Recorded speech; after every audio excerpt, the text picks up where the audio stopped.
থাকেন, আল্লাহর জান্নাতে যাওয়ার জন্য যে জিনিসটা প্রথমে দরকার ঈমান, ঈমান ছাড়া আপনার কোনো আমল আল্লাহর দরবারে কবুল হবে না। জোরে বলেন সুবহানাল্লাহ।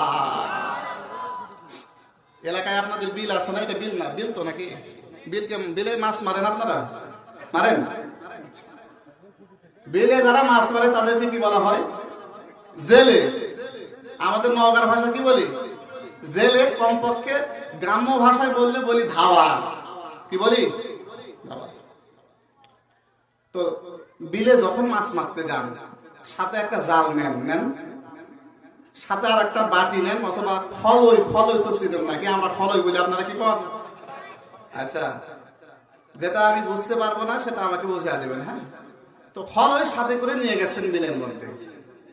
সকাল থেকে সন্ধ্যা পর্যন্ত মাছ মারছেন, খলের ভিতর রাখছেন, কিন্তু সন্ধ্যার সময় যখন খলের দিকে তাকায় দেখেন মাছ নাই। কারণ কি? কথা কয় না বারে? কথা বুঝতেছেন না আমার কথা? তলা কি নাই? তলা নাই, ফলের কি নাই? সম্মানিত উপস্থিতি, ভালো করে বুঝেন।